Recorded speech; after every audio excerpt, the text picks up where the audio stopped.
Ndewo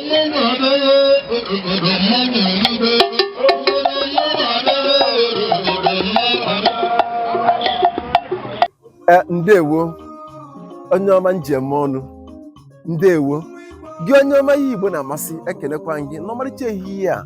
Ọ bụ na Ezumezu ya TV ka ozi ya na-abịara gị tata, mata na aka mbụ nwanne gị nwoke Ambassador Obinna Chukwu bụ eze nwa Obiara were wetara gị ọmarịcha ozi na ihe njem anyị gara na steeti ndị ụmụnna anyị bụ ndị Igbo. Anyị fụrụ ndị Igbo enwegasị njem dị iche iche anyị gagasị na mpaghara ala Igbo ndị ekere outside the southeast. Njem a wee bụrụ ya na chi wepụtara gị ozi ya n'okwu ekerike oge a, o wee bụrụ njem anyị gara na nkwado ndị ALAIGBO Missionary AIDS. Ihe ngosi mbụ ngosi gị bụ nke anyị gara n'obodo anyị na-akpọ Iru Egbede Community nke dị na Ọhamio Local Government of Edo State, ebe anyị ji ewe ndị ya lụcha ụmụnna anyị aka. Ị ga-afụ ya bụ ihe ngosi ndị anyị nye rice, ekegasị ọtụtụ ihe. Alright.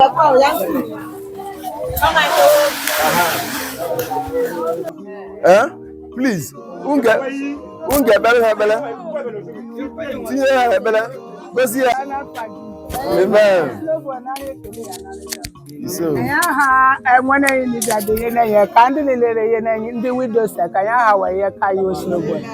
So slobo ya dume we ya chemewe. Ni ihe we gi zomo we ihe we gi mene Nigeria ese ho no kokko we. Na ya gozi anyi nwa oye na itozikwo na no monyi poazi ndị ke yezi ni he ka.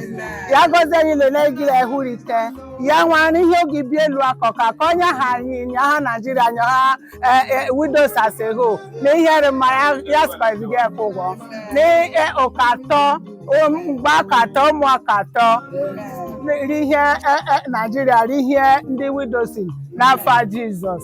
Chukwu ya gọzi ndị ochie ka ihe ụra eji abịa Joji Oslobo ya gọzi n'afa Jizọs.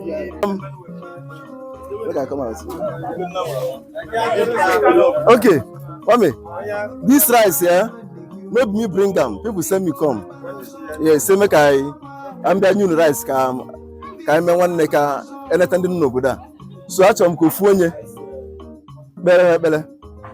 Just one person. Bele. Amen.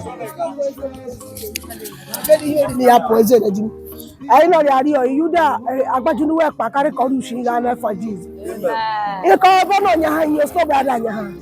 E bo no nya han yi Holy Ghost ada nya han. Ga for Jesus. Ezumezu do yo yi ori aye ni ka ayare bele wo. I carry majani eje ga for Jesus. Come on man ya yo gele ulo ga for Jesus Christ we won yi. Also we bulu njem anyị ga na ebe a na-akpọ Mgbidi Igbontor Igbanke na Edo State. Anyị jere na Mgbidi Igbontor wee chọpụta onye na-akpọ Odowere Okpala-Ukwu ndị Mgbidi Igbontor.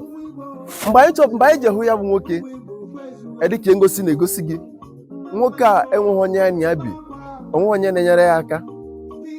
Ọ metụtara anyị n'obi dịka ụmụ Igbo ndị nwere obi nwanne, maka anyị Igbo na-asị ọnụlibe nwanne agba n'ọsọ. Anyị wepụta obi anyị site na nkwado ndị ALAIGBO Missionary AIDS were jee gobutere nwoke a wheelchair. Odowere Okpala-Ukwu ndị Mgbidi Igbontor na Igbanke Edo State.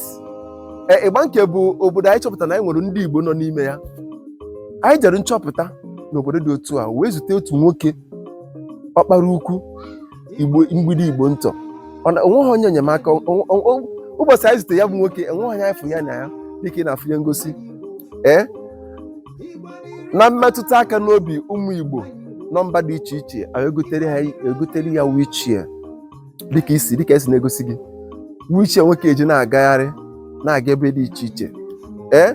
Ọ bụ na nkwado ndị ALAIGBO Missionary AIDS ka ebute wheelchair ka ebunye nwanne anyị nwoke onye akpọrọ nna anyị ukwu. Nwoke anyị na-afụ na adị 100 and something years, almost 120 years. Onye bụ Okpala-Ukwu, ya bụ the eldest na Mgbidi Igbontor Igbanke. Lota na Igbanke bụ obodo ndị Igbo ndị eka nọ n'ime ya nke na Edo State. Igbontor so n'otu n'ime community na community isii enwere Igbanke. Okpala-Ukwu Mgbidi Igbontor wee bụrụ the oldest man nọ na ya bụ community. Ọ bụ onye anyị bịa zute n'ụbọchị tata ka anyị butere ya ka anyị nye ha ihe, anyị nyere ya aka ihe enyemaka. Ị na ị ga-afụ na ya bụ nwoke dị obi aṅụrị. Ọ bụ na nkwado ndị ALAIGBO Missionary AIDS ka ozi ya bịara site na njem ndị Ezumezu ya TV na-aga na ya bụ mbọ Ambassador Obinna Chukwubueze na-agba ịkwalite njirimara na omenala Igbo. Sonyere anyị na ihe ndị ngosi anyị na-egosipụta gị wee na-agwa gị onye Igbo na-ege ntị. Anyị bụ na-asị ọnụlube nwanne agba n'ọsọ nke ị na-eme nwa obi nwanne. Kwado njem ndị Igbo na-eche n'ala Igbo dị iche iche, kwado njem ndị ALAIGBO Missionary AIDS, kwado njem ndị Ezumezu ya TV. Ihe ngosi ya biko tụsa ya mee ka ọ ga ebe dị iche iche, maka na ya bụ ozi anyị na-ewepụta ka o wee luo ụmụnna anyị n'ebe dị iche ntị na enyemaka ndị Igbo na-enye nyegasị ebe enwegasịrị ndị Igbo na-abụrụ na South East. Anyị kenekwa gị isi gị amaka meelụ gị. Ọ ka bụ na Ezumezu ya TV gozi na-abịara gị. Daalụ. Abịa ba epụtago pụta nwoke a ọ na Mgbidi Igbontor. And I feel like one here now, he's staying alone in this very place. So also no, he's the only one here.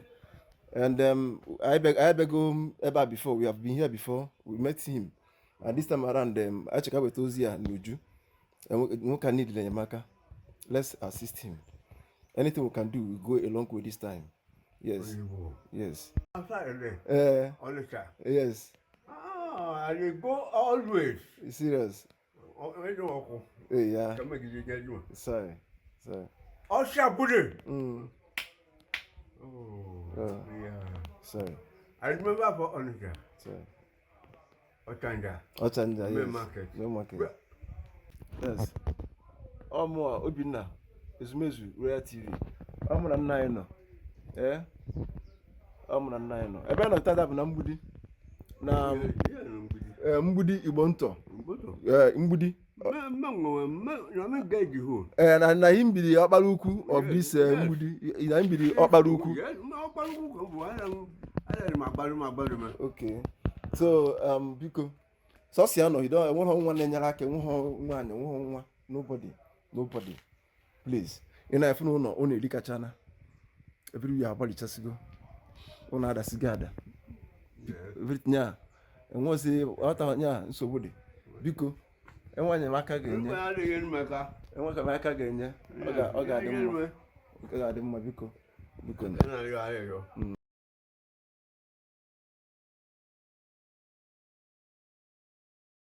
My beautiful people, good evening. Ndi Mgbidi Igbontor Igbanke. Standing before you is Ambassador Obinna Chukwubueze. Today, I have a gift. The very, all the small, manam, all umunne, ometolaka nobi, raise this thing because we have been here before. I beg ever before. Meet here na yuku. We notice that he's staying alone and no assistance. So most of us, ndị be anyị nụcha ma asadi ma ndị nọ n'ụlọ wee tụkọba ego ka enyere ya aka. At the end of the day, they bought this wheelchair, and I myself, being the person ever before, I'm here to present this wheelchair on behalf of that very group, ALAIGBO Missionary AIDS.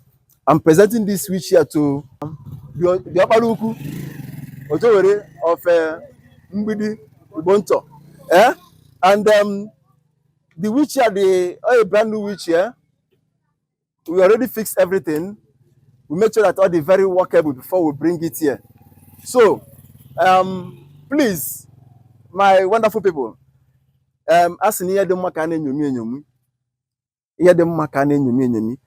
I want you to, I don't know how to put it, but to celebrate these people that brought this wonderful gift for our daddy. Because some I will able. No, it's going to be from not the seat. Don't carry it. Carry from the wheel. Yes. Okay. Bring it down. Just here. Bring it up. Yeah. They go. Yeah. Okay. Don't worry. The other time, when Bembialo, I like it, you know, we discussed the other time, and some people, full video, they decided to help you with this. For now, you can help Agari, because the time I Bembialo the first time I noticed you were alone. I knocked before, so this wheelchair is being presented to you by ALAIGBO Missionary Aid to help you walk about, to help you do your normal things, and out of their benevolence. Obiocha, no biangole. Papa, okay. Because Welcome, sir. Welcome, sir. Welcome, sir. You remember when we come here? Yeah, good. By the level, so we met with Ojowele. Yeah. Those my friends and colleagues. Okay. They bought this wheelchair for him. Okay. Asia, we are cheap on Agari. So this is dedicated and made for him. So go on. I'm happy to see you again. I want to hand it over to you. There's no problem there. So that you can now give to Ojowele. So this wheelchair now, on my break, on a gown. So let me bring it up here. So, sir, this is a wheelchair from ALAIGBO Missionary AIDS to Okpala-Ukwu, Mgbidi Igbontor Igbanke. Thank you very much, sir. Thank you very good. Aba, iyo ni ku ni ndi mo ale we ngan ni ochin. Ni pokone ide jejo ogwa. Ngagi meni ohuma. Ya ko agwa nwa. Ishi slogo yi ishi ni ebe na yere. Uwe ka radio slogo ni shi we wudo ru. Ebu ishi yuru. Ya ko fa le bido yi. Ebe ndi wa lebu hu ni ri we pen do. Me yo ri wa lebu ri le ye pen as you dey ya so. So you saw go ni we mo.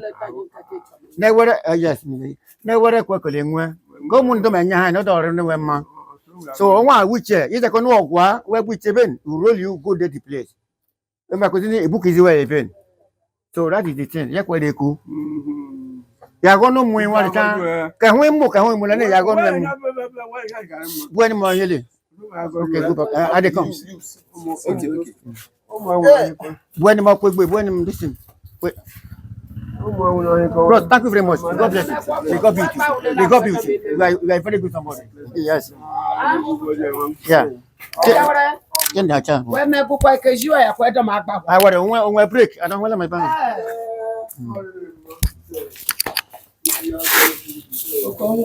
Yeah. So, You might well come in. you say? Here you go. Here you go. Yeah. You can make it show. Because Kawalia, I want to go, we go to here. What better than my better?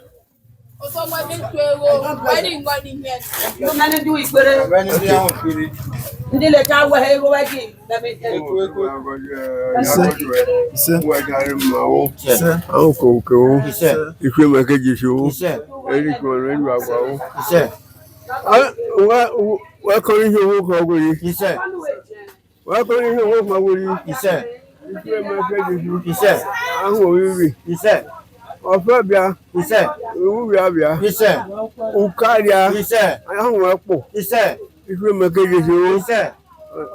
Ni wọ́n just kala máa ṣe kẹ́ wọ́n mú kẹ́ wọ́n ní. Wọ́n yẹ mẹ́fẹ́ bí wọ́n ti just kàrẹ́ mọ́. wọ́n yẹ náà kàrẹ́ mọ́. Wọ́n tọ̀ rẹ̀ mọ́. Ìfẹ́ mẹ́kẹ́jì ṣe. Wọ́n mọ̀ ọ̀rá. Ẹgbẹ́ wẹ́pọ̀. Àwọn kòkó kò àwọn kòkó kẹ̀. Ẹ̀gbọ́n tọ̀. Abando sa. Abando do go in efan yo, e so ndo mare. Ndi me se ni amare when you should go away efan. Ke wo, me ale gba. Mmoka. Efan mmoka. Mmoka iwota. Mmoka wota. Are you Ojowere? Ojowere. Okay, lucky Mgbidi Igbontor. Yes. Kete I buy ele this Ojowere. Oh, any gift at all. Where you like is there any gift they have given to him before? Yes, I'm coming. Yes, From any government or Any government or from the state, from any whatever. state level or any Okay, go ahead. You understand? Very clear. Go ahead. Let me answer the question, okay? Okay. Yes, you go on. Ela ni state we na ya. Ela government we no. Nwen area leku. Emu mi kan ewe nu. Area leku we na geri hori makasini. You not to get leg, not the waka. Na be the concern here. Ela see government leku na area ho le geri. Nwen be leku we. Yeah, man, the government but is there anything apart from ego, anything women indeed do or any government and have given to him as a gift before? Apart from this one that is coming, is this one the first time? No witness anything at all about. So this is the first time. This is the first time he's receiving gifts. Yes. More especially from the Igbo brothers. Exactly. Okay. Yes. So at this time now, how do you feel? When I see people, I'm very happy.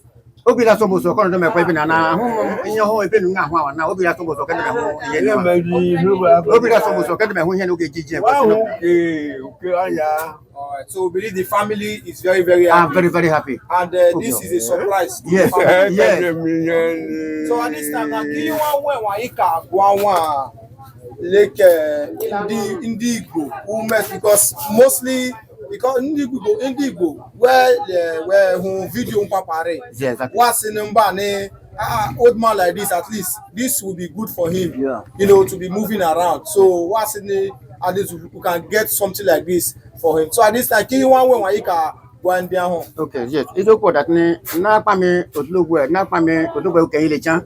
Ba ke yen we me ni leje ni. O ajija ngoko jeje. Wa ka ko na yelo ke jeje ni ke pa me e yo pa me. Ni so be ke yo we masane. Wa de me nya do pa ni to be do nya so ho masane ali we ma were. On we la no ba odo re nu we ma. Wa de me nya do pa. Ne we da nya kwa le ru ko jeje ni chan. If I'm chief concern this community. Yes, you're the chief of Igbanke, Mgbidi, yes. All right. Kí wọ́n ní okú ìdùmọ́dún ìwọ̀n ni wọ́n jẹ́ níwọ̀n Ndi Igbanke concerning Ndi Igbo. Good. Yes, ntomodo le yo onyo le ya bi ohun ma. Na to ni sopo ale yin, ni nchona ale yin do ohun. Na ibele dozi, ai ba ni le wi. Enwe ko wi escape wa e dozi e.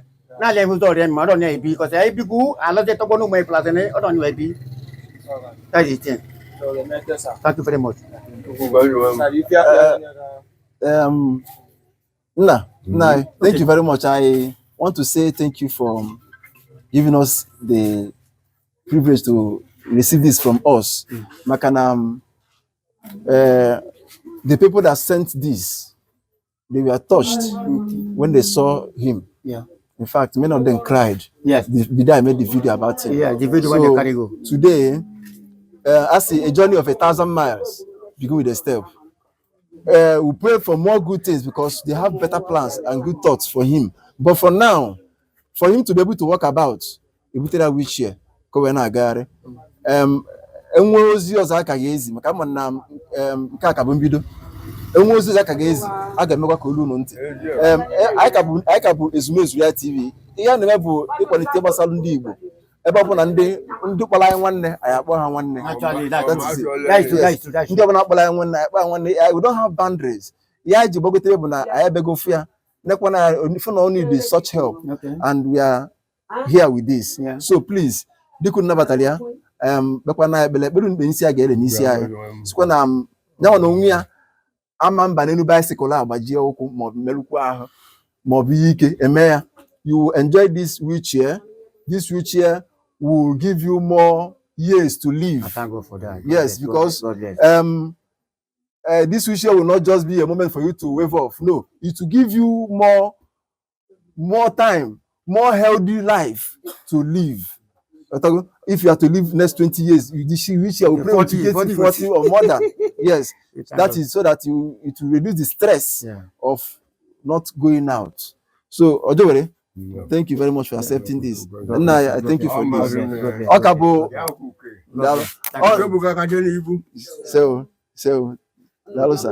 So thank you very much. I appreciate everyone here.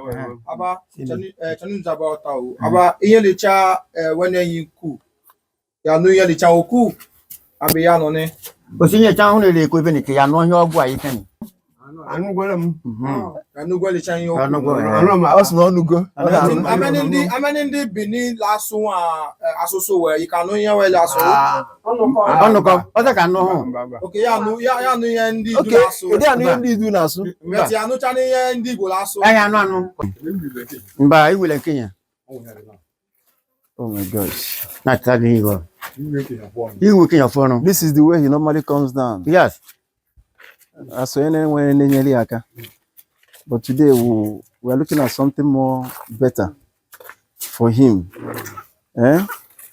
Thanks to our brothers who contributed this wonderful gift to help this man for easy movement. We appreciate you all. O mo ri belu o. Kwa gojo lewo. Ayole m. So, Uncle Wiwi. Ise. Na ta ti se na.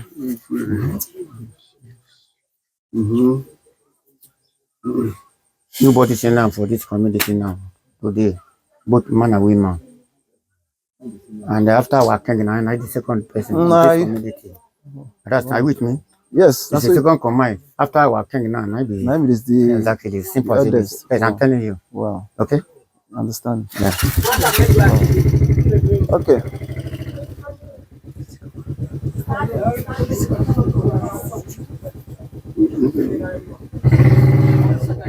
Okay, yeah, but what I will okay. Okay. Can you take? Kalode lo che bon. Just say on noche. Yes. Che kalode lo che kila kwa hapo sema. Okay, you want to do it by yourself? Yes. Okay. He practice himself. Okay, child, you want to practice? That's good. He want to practice himself. That's good. That's good. That's good. You don't want to make a person carry on now. Make it. That's good. Wow. Wow. Becoming is say you strong. Just becoming.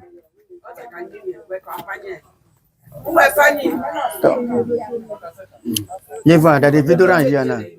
Apa nini? Daddy, we pass you. Kania. Neliaka. Hold on. Wait.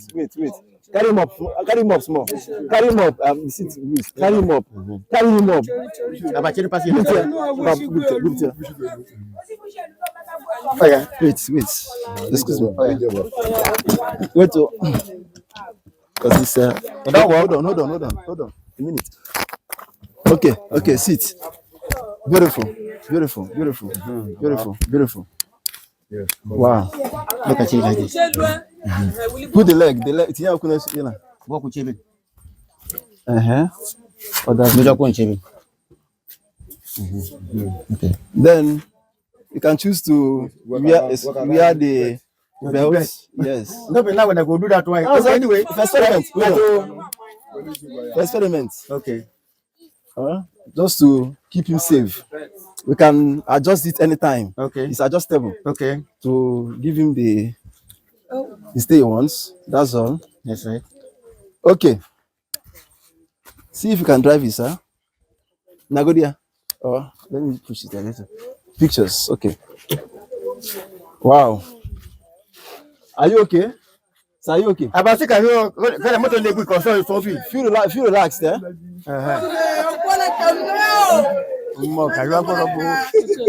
Okay. Wow. So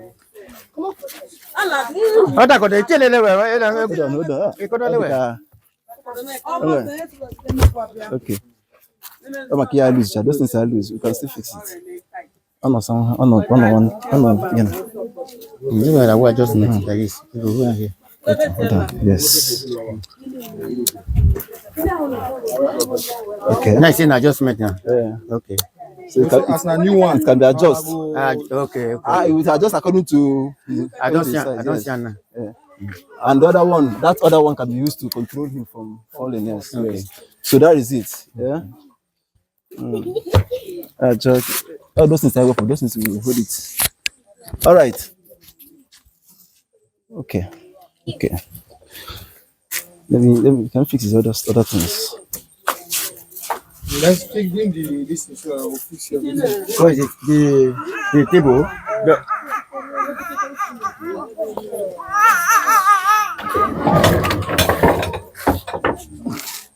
But if the table will inconvenience him, we can adjust it. Okay. If it will convenience You want him. to use the table? Okay. The table will be like this. Okay. Okay. I'm not sure which name you look at.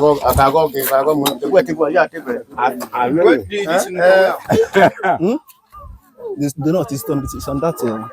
It's on the table.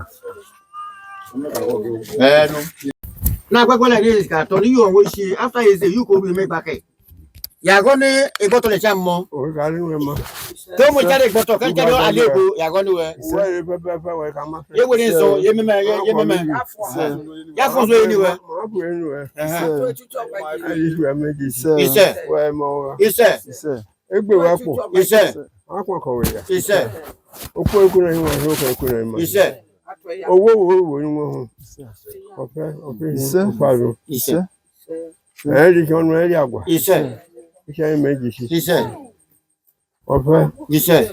Uru ya bia nuwe, ofa ya bia nuwe, ego ya bia nuwe, nwa ya bia nuwe. Akwa ko ya wi rebu. Emele ho nwe ke meje ka kari ho. Amen. Wa mawa. Ise. Uncle Coco. Ise. Ise oni me keji. Ise. Ofa bia o. Ise. Ababo cheka ya na le. Buto no ya fuja, buto ka ya fu. Nobody should make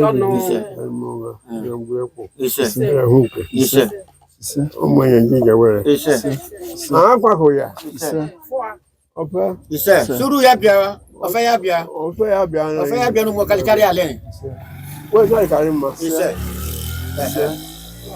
So, Butono. Mama nyam.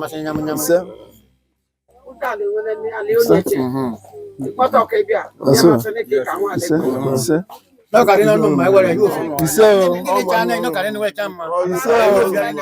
Ya go in the China even in the belle video. I make you put your carry your hand, put give your hand. I will you fearing it. This make 3 times my for you. I see you well. Thank you very much. Okay, you come. He said. I cannot Japan. He said. I'm going to get my proof. He said. He said.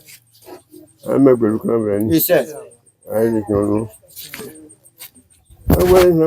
He said. he said. Offer. I will see my KGC. Okay. Look, I said, I will see you. I just look, I said, I will see you. I didn't know the corner. The many in your channel. I work at Colin Mac. I call him. Danny Coon. Where I live with So, changing my problem. all right. Thank you very much. Thank you very much, and share this moment. It's a pleasure. It's a pleasure. Thank you, sir.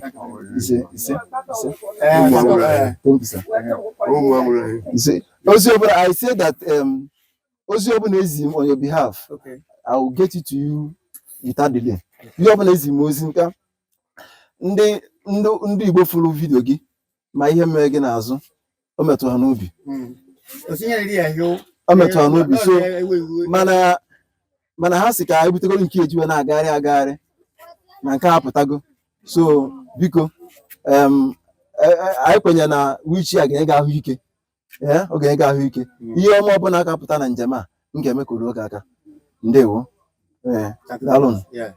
Ise. Ahụ ka onye nye ya. Ihe ịdọ ndị agbamanya ọzọ. Ihe na-alụma ga-amara okwu. Okwu ekwenye masị okwu ekwenye masị. I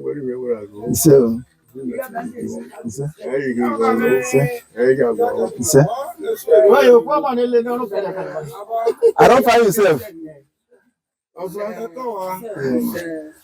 I don't call yourself. They find you. They say, So,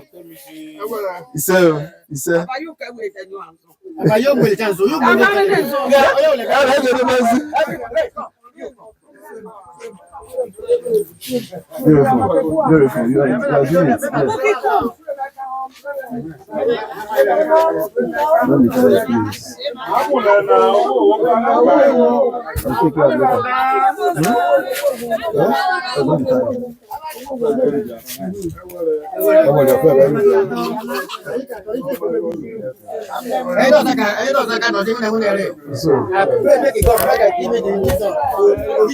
try it. So,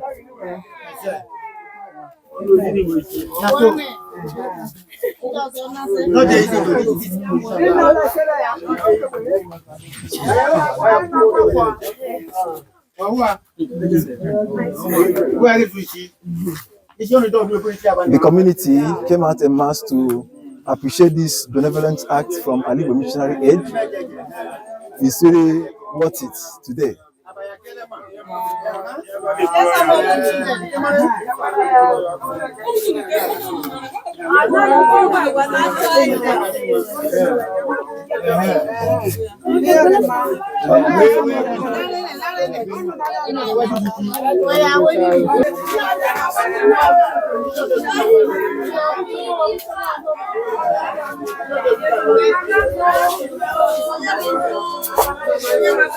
Mgbidi Igbontor Igbanke is celebrating this moment as ALAIGBO Missionary Aid is empowering Okpala-Ukwu of Mgbidi Igbontor with a wheelchair.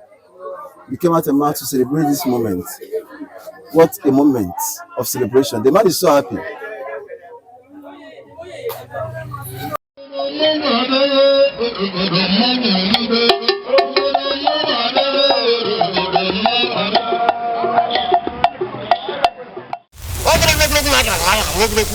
Hey,